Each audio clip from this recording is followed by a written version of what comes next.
Game Breaker TV.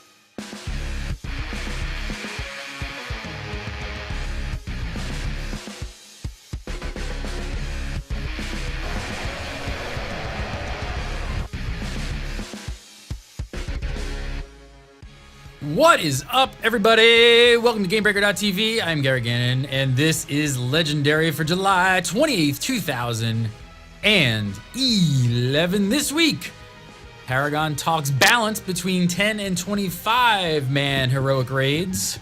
Could a new expansion already be on the way?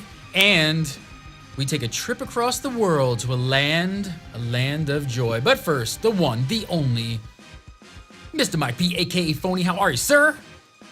What is going on, man? How you doing? I am doing fantastic. Good to see you again on another week of Legendary. And of course, it's Mr. Josh Allen, aka Lore. How are you, buddy? I am doing quite well, actually. It's. I think we're up to about 8,009 degrees in here right now. As long as it doesn't hit 9,000 over 9,000. If it goes over 9,000, you might just have a problem. I'm not sure. As long as it doesn't hit 9,000, whatever comes after 9,000. Yes, whatever comes after 9,000, and then you just go up in a flame of smoke and fire. First up, I am popping. First up this week, got to tell you guys about the raid premiere. Yes, the World of Warcraft documentary being broadcast live, debuted live here right on GameBreaker.tv, August 6, 2011 at 6 p.m. PST, or PDT now, I guess. Mark your calendars.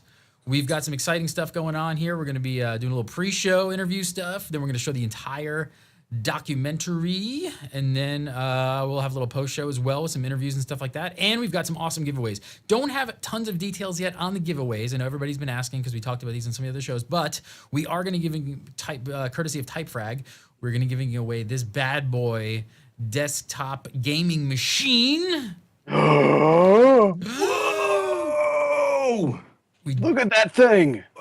I apologize. I don't have details just of yet. I don't have details yet. So I don't know all the specifics just yet. It's happening like by the day, by the minute. I don't know if it's U.S. I don't know if it's international. I don't know yet. We're waiting. There's attorneys duking it out, fighting, trying to figure out what they can do and what they can't do. We're hoping to bring it to everybody. I don't know, but please, if we can't do the entire world, I don't know. Just don't firebomb the studio. It's not up to me. It's up to attorneys, which lawyers ruin everything. They're just not fun.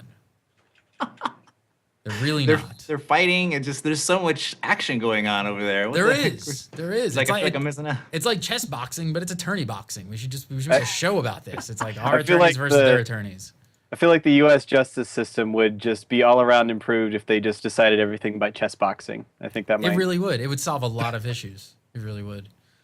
So mark your calendars, August 6, 2011, 6 p.m. PDT. We'll start the pre-show, show the entire documentary, and then do a little bit of post-show. It's featuring our very own Josh Allen, a.k.a. Laura, here from Legendary. How was that experience really quick? Not a long thing. I don't want to give too much away, but how was the whole experience of just being in a documentary? You're in a feature film, my man. I know, man. It's kind of weird. It was very interesting all around, just kind of. Yeah. Okay, good. I don't know that I have interesting. a short answer to that. Yeah, that was perfect. Interesting. Yeah, good. All right, first up this week, Method has once again claimed the number 2 ranking in competitive ranking. Yes, Method. Number 2 again. On Tuesday, they got their heroic Ragnaros kill. The first kill since Paragon's world first a week before, which we talked about. Mm-hmm. Full week. Was it a full week to the day? Seems full like week to a day, yeah. Is that a pretty large gap between kills for the first and second? It seems like it. I mean, we see that from time to time. Paragon got their first Nefarian kill, but that was like they had this weird strategy that got hotfixed like immediately after that nobody else could do anymore. They were doing the whole Feral Druid thing. this is nothing's particularly been hot fixed. There's nothing terribly exciting that went on there. It's just Paragon killed them a week before anybody else could. Like they're usually racing for that first spot, and Paragon was just like, "What's up? We're from Finland. We win." What's up? Just like that. What's up? We're from Finland. What the heck? So we talked about last week about the kill video and waiting for it to come out. So now that Method has killed Rag, Paragon has released their first video. Or their video of their first kill. So this is it right here, what you're watching here. It's actually pretty impressive to watch, about 18 minutes long. It's definitely worth a watch. So do you think now that the video is out, are we going to start seeing more guilds just start mowing down Rag left and right every day? It's highly possible. It's going to be hard to say if it's because of the video or if it's because it's just taken them, like, maybe Paragon is just a week better than everybody else, and now that Method has a kill, a whole bunch of other people have gotten it. I don't think anybody else has gotten it since Method. So do you think normally when videos like this come out, is it when Envy just got it? Yeah. Envy. When the videos like this, when they actually do release videos like this, when other guilds start mowing them down, is it usually because of the video, or is it just that they actually had some more time to learn the strategies? It can vary from boss to boss. On a fight like Ragnaros, I wouldn't be surprised if there was just something Paragon was doing that was different from what like Method and Envy and everybody else is working on it now. If there was just something different that Paragon was doing that they somehow they figured out this trick, and this trick made this part an 1/8% easier, and now hooray, that 1/8% means we kill the boss instead of wiping it 2%. You know, just. It's really, really tight. Like, even if you just watch the video, you can see there's points where, like, something happens and they all simultaneously move the same exact distance at the same exact time. There's no, like, world markers out or anything. There's no, like, one person straggling behind or anything. It's like, there's a group here, and they all move the same distance to the side. Yeah, simultaneously. There's a point in the video, I think it's post 10 minutes, where it really starts getting coordinated, and you start seeing how the group has to be so coordinated, just moving around around on the surface with different things happening, and you see like complete walls of flames sort of cropping up in front of them and behind them, and they have to move forward, and it's pretty. Yeah, small. Was that like the Hagen dance or something? Like, what was that? I have no idea. It is kind of. It's more intense. It's there on normal mode, but there's like one line every like 30 seconds or something. I don't remember exactly. It's just one line that you ever have to deal with. On heroic, it's like, hey, there's a line, and now there's another one, and now there's another one. Guess what? The entire floor is lava. Quick, jump on the furniture to get across the room. That's pretty much what happens. Look around you, you're surrounded by lava. Yeah, exactly. No, wait, do you think that when because this is like multiple camera angles and multiple people are looking at, do you think that they actually edited this in a way to kind of hide some of the things that they may have done to give them that much more of a gap? Because I'm watching it too. Yeah, you're right. Like after like 10 minutes or so, they start actually all moving in waves and getting really coordinated. You have no idea what they're saying until the end. They start screaming. So I'm wondering if they're trying to keep some things under wraps. It's possible. I know a huge part of why they waited until now to put out the video was just because they were like, when we put out this video, someone else will get a kill. So we want to wait before we put out the video and sort of give respect to all the other guilds trying to get world second right now and not like ruin the race that way. So I think there's definitely still information there, but I wouldn't be surprised if there was like a couple things that they're like, let's just leave that out. Let's let them figure that out on their own. Let's look at an arcane mage for a second. Let's see what he's doing. Drinking. Oh, look, he's pressing 2. Fantastic. Of course, Paragon was also busy this week after killing Heroic Rag and taking, and I quote, a very deserving break. From their rating schedule, they decided to run Firelands on 10-man Heroic. To compare the difficulty, people have been arguing about which is more difficult for a while now, and they've even been saying, some people have actually been saying that Rag is unkillable on 10-man. He can't be that unkillable because they brought him down in what, 36 attempts? 36 attempts and he went down. Way better than 500. Way better than that. So what do you? I mean, obviously they knew the fight, but you know they did actually have some things to talk about this. There's a couple quotes here we pulled out. They said, "We begun importing our 25-man tactics and had multiple very silly wipes. Once we realized we could just ditch the overly complicated tactics, we made several P4 wipes. Soon afterwards, we were able to slay him and get the world first 10-man Ragnaros heroic kill as well. So they actually killed him with a much less complicated strategy than it is on 25-man. So, I mean, what do you think? So obviously they knew the fight fairly well. So how much do you think that would contribute to this? And why are so many people saying that Rag is unkillable at 10? I think a lot of it, to the first part, like how much does them already knowing the fight help? I think that's why it was 36 wipes instead of like 360 wipes. But it's still very interesting that they were able to go in and say, oh, well, actually, we just don't need to do all this stuff. We can just hit him until he quits moving. Ditch it. All right. Yeah. More dots, more DPS.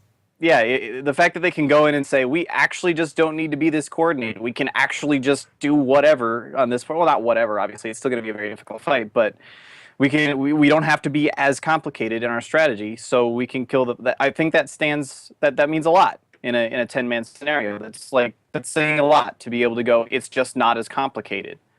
So, well, yeah, I don't know. Didn't we talk about this before when we were comparing, or talking about how they haven't been doing it for long enough to really have like full tiered gear, and they're using like last pack's gear. So do you think that they had enough time to have better gear and that gave them like just a slight edge in order to do 10-man? They had a week. So not that much then. That guy right there. That guy.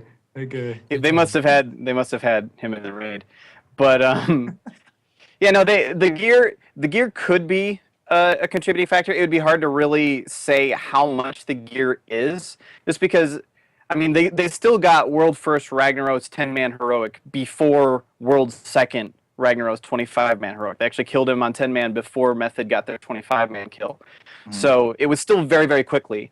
And yeah, if a 10-man guild is unlucky with drops, sometimes, like, just in a 10-man, you tend to have more drops that you just can't use because there's, like, only 2 or 3 drops off the boss, and, okay, this is an elemental shaman piece. Well, we don't have an elemental shaman, so I guess back out.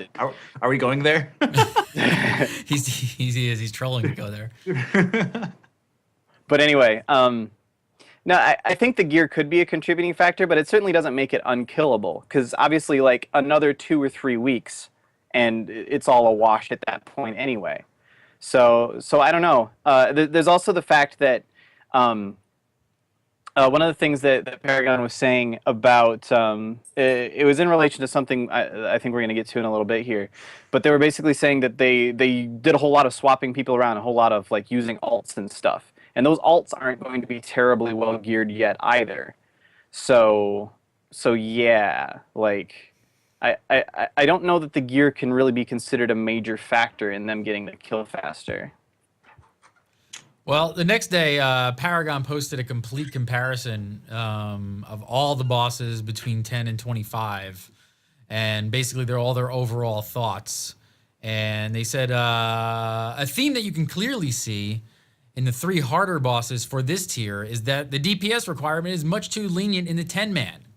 This means that you don't really have to cut the amount of healers, which ensures relaxed gameplay for the healers.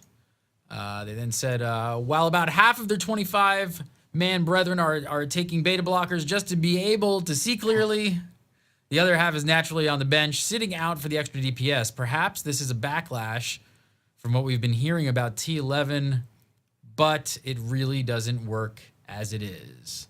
So, Lord, I don't know what they're talking about here. What are they talking about, this backlash from Tier 11? What's the backlash? Basically, there were a few fights in Tier 11 that were significantly harder on 10-man.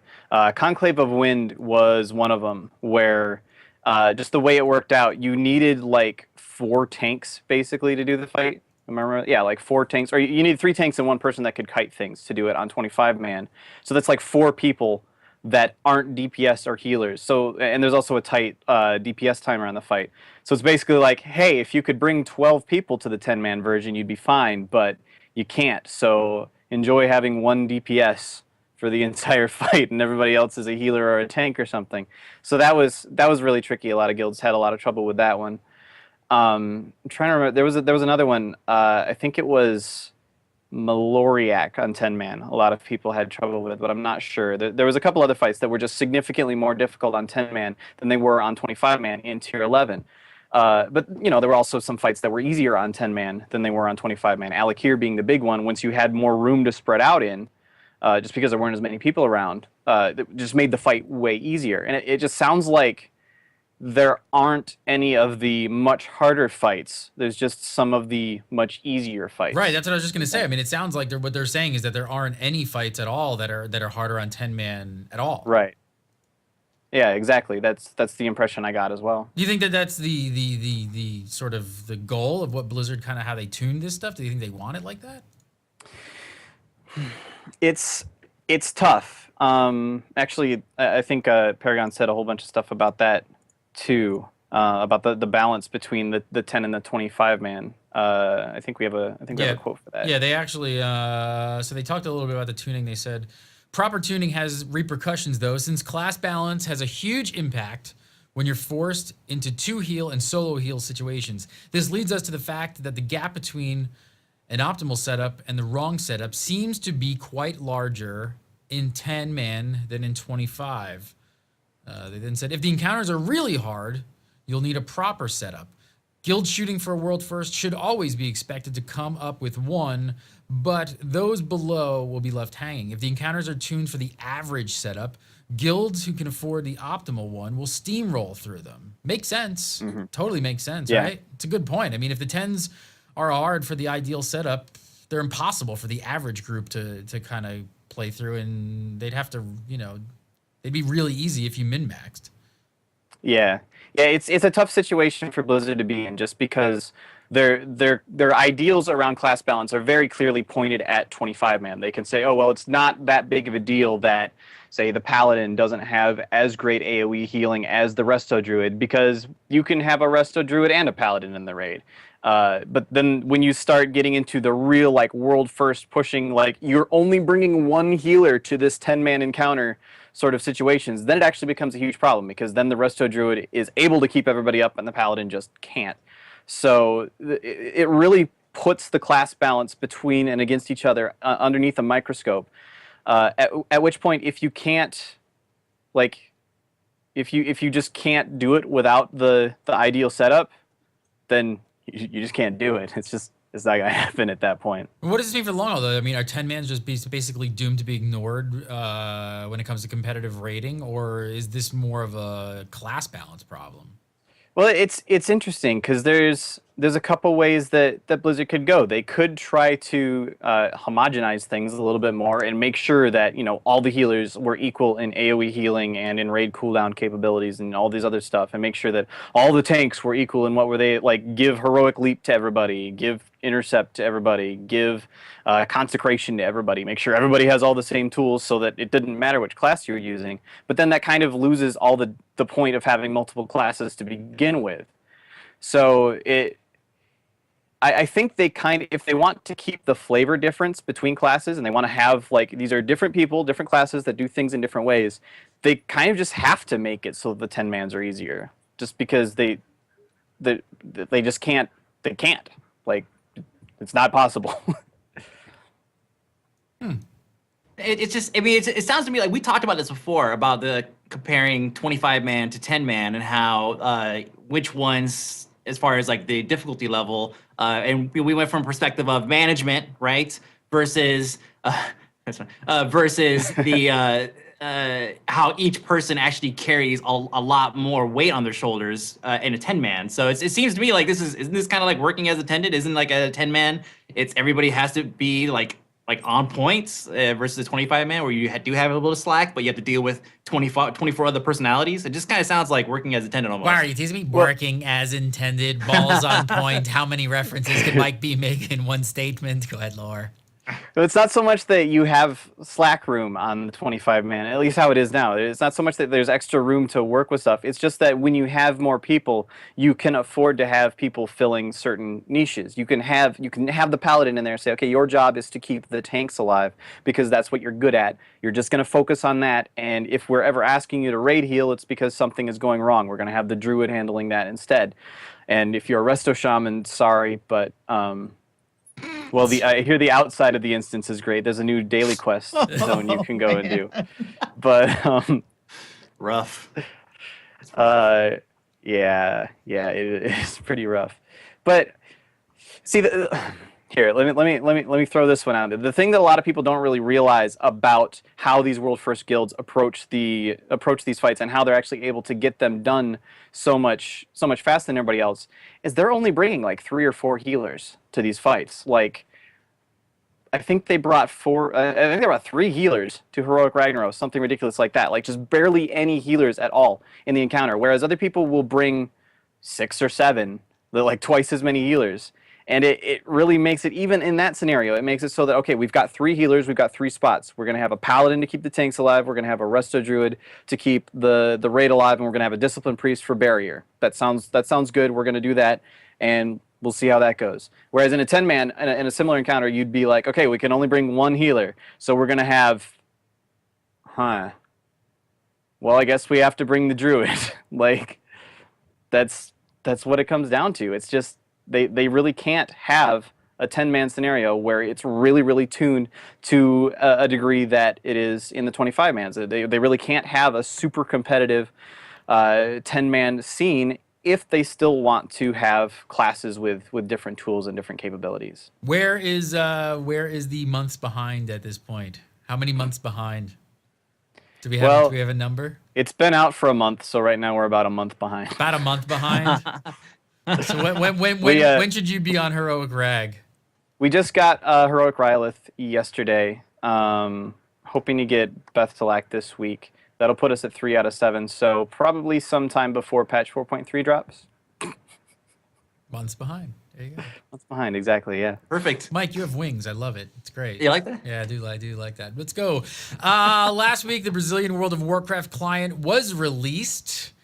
You may be wondering why we're even covering that, because that's news that could completely go under the radar. But if you remember a certain document that was uncovered, leaked, whatever you want to call it, a while back. Yeah, this one, that Blizzard product slate that we talked about a long time ago. Well, there it is. WoW Brazil, Q3, 2011. So what do you think? At this point, can we kind of say that this document may just be real? Can we just, Yeah, I don't know, man. think so. I mean, like, you got to kill a kitten or something, right? Isn't that the entry fee for that? I mean, it's just another thing on this list that's come true. I mean, this thing really, it's, to the T is kind of being accurate.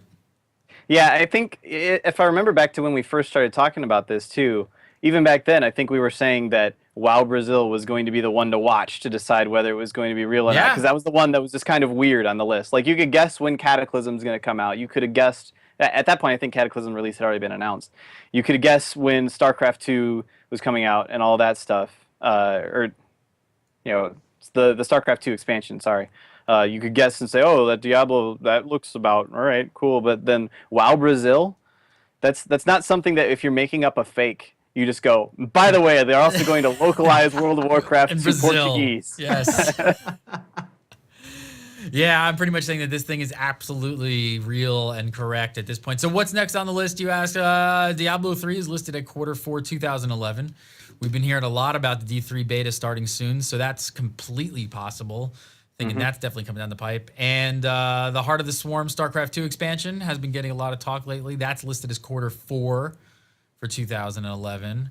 Q4 release for both Diablo 3 and Heart of the Swarm does seem slightly odd, though. Does that really make sense that they would have an expansion and the Diablo 3 competing for shelf space and just market attention? It's weird. If they were to release them on the same day, it would be completely weird.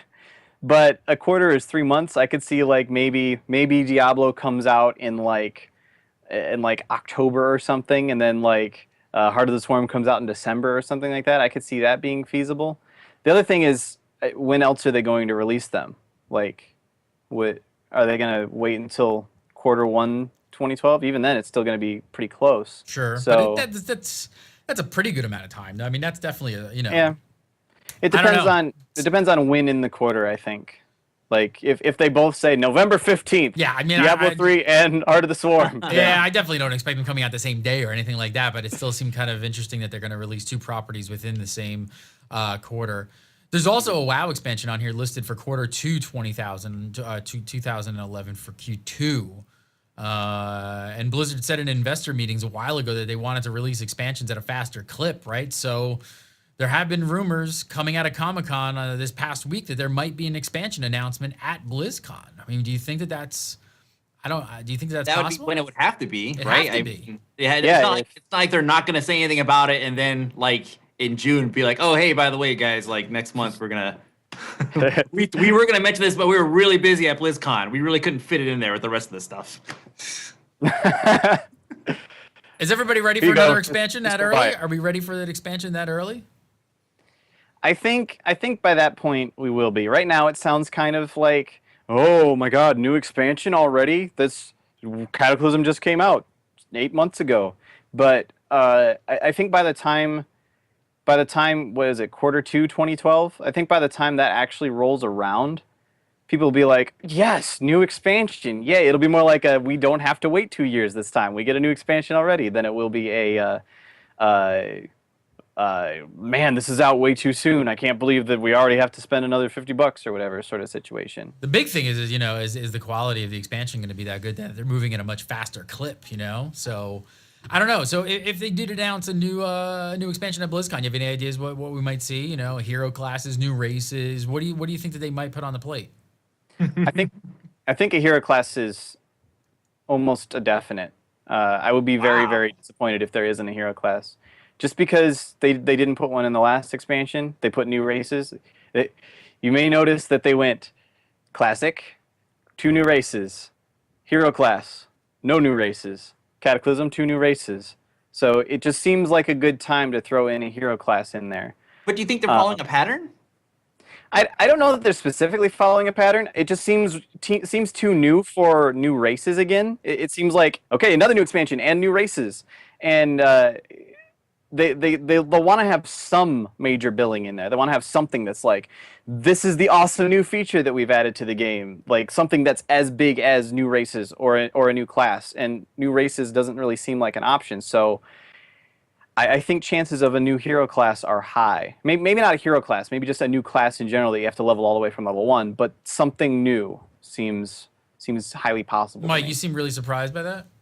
Well, I don't think that they're following like a pattern, but I mean, I'm just looking at it like, how much crap are they going to talk about this, at BlizzCon? I mean, it is going to be a packed BlizzCon, and that's what I was thinking. Diablo 3. Oh, here we have the next StarCraft expansion. Oh, here we have this and that, whatever. It just sounds like it's a whole lot of stuff. That's a lot of stuff, man. Like, I just don't see how a hero class is going to fit into that billing. I mean, along with everything else that they got to talk about. Right, like you would think that they want to keep like sort of the focus of the con on almost one property and kind of really like laser targeted focus. And I would have thought it's definitely going to be D3 this year. That's what my guess was. I'm kind of thinking that they're probably going to have just a big con this year. It's just going to be a big, just because last year's was kind of meh. Like they didn't really have a big announcement that they threw out. They didn't like. There was a new Diablo class, and I think that was the big announcement. And that's something they've been doing at every BlizzCon since they announced Diablo 3. So I think, I would not be surprised at all to see a whole lot of, how do I put this? I think Diablo 3 release will be imminent at that point. So making it all about Diablo, like if we're looking to the future, doesn't seem super likely. There's going to be a lot about Diablo there. But if they're going, yes, and here's all the new features we're going to have in Diablo 3 tomorrow. That seems kind of odd. And then StarCraft, Heart of the Swarm should be close to, we should have a release date. I'm expecting a release date announcement and probably a bunch of stuff about Heart of the Swarm at BlizzCon, if not sooner. Like new units for multiplayer and stuff like that. But that's not an entire convention thing either. But you think they squeeze in new units for multiplayer? Really? I'm positive they have. I think my whole brain is just like gone right now. I don't know what it is. It's BlizzCon overload for Mike B. He's just like, I can't handle all of this. Wait, you really I can't handle all these announcements that we might are be speculating that possibly they might at some point make at BlizzCon in 3 months. But there's one more. We forgot about Q4 2011. If we're saying that this grid is correct, we still haven't figured out what StarCraft 2 Phoenix is. Yes. I know, it's driving me nuts. StarCraft 2 Phoenix is on here for Q4 2011, and we have no idea what that even is. It's just going to be like Iron Chef or something. That's all. Like, that's the only. They're not talking about anything else at all, and I mean, the sheet has been so correct on everything else. I can't really say, oh, there's StarCraft 2 Phoenix. Well, it's probably just a fake sheet. Yeah, it's probably totally fake, and it's not really anything. It's probably real. Would that be something else that they talk about at BlizzCon, or we have no? I don't know. That could be another thing that they add to the list. But wait, at what point? I mean, those people that are still after this BlizzCon are gonna be like, yeah, well, anybody could have guessed that. So at what point are we gonna say, you know what, this list is real? Like when Titan comes out, is that what we're gonna be like? Yeah, you know what? I think anybody could have guessed that Titan, which was first leaked through this product slate. Anybody could have guessed. Anybody could have guessed that. The document's fake. People in chat room, somebody in the chat room says possible book. Do you think it could be like not even a game, and we're just totally off the mark? We're not even thinking about it correctly, and maybe maybe it's a possible lore book or something or story. There's no other books on the sheet though, and they're still coming out with books. That's true. Okay, so scratch that off the list. I don't know. I'm just trying to figure it out. I saw a suggestion in the chat room that it might be Blizzard's Dota, which they talked about at they called it like Blizzard All Stars or something. And maybe they're calling it SC2 Phoenix now. Like maybe they decided they were going to make a huge deal out of it, and they didn't want it to just be Blizzard All Stars. They wanted to actually make a thing out of it. Did they call it Dota All Stars? All Stars? Like they weren't afraid to use Dota. They were like, yeah, we're calling it Dota All Stars. What happened was the actual name of the map was Blizzard All Stars, but Mike Morhaime got up there and went, "We've got Blizzard Dota," and everybody was like, "All right, so it's Dota now." Okay, and then there was this big thing about it because Valve has the copyright for the actual Dota name now. Yeah. And then that whole big stink about how you can't just call it Dota. That's not a genre. It's a game property. We don't call your stuff Halo. I don't know. I'm personally hoping that Phoenix is just a color form StarCraft 2 book. That's really what I'm really banking on. Color forms. That's what I'd really like to see. The coloring book? Yeah, coloring book, color forms, whatever you got. A while back, we reported on the Blizzard-themed theme park opening up in China under the name World of Joyland. It's a great name, isn't it? That is awesome. That makes me think Blizzard products. Totally. Well, apparently they work pretty quickly over there because it's open. This place is actually open for business, and there's an ad for it and everything. Check this out. You got to. I'm not gonna play the audio, but they've got commercials running. They're rolling ads. I mean, they don't actually. It's kind of interesting that in this ad they didn't really show. It's like all like 3D fly-through models of this thing. They don't actually show the park. It's mystical. Well, how much of? It's transcendental. It's amazing. How much of actual Disney World do you see in a Disney World? I guess you're right. That would kind of be like ridiculous. A couple people in suits standing in front of the castle, giving kids hugs, and that's the extent of what actually happens. The rest of it is like people opening up envelopes and balloons coming out. Like, we're going to Disney World. Well, we do have some pictures of it. So in standard, rip-off fashion, not everything kind of looks right. So first of all, we've got, I guess this is supposed to be a Protoss zealot. I mean, kind of, right? I don't remember them having giant, like, is that say we will work for food or something on his chest? Who knows? But hey, it's a ripoff. It's a knockoff. It can't be perfect. Here's a troll, I guess. Troll. Damn.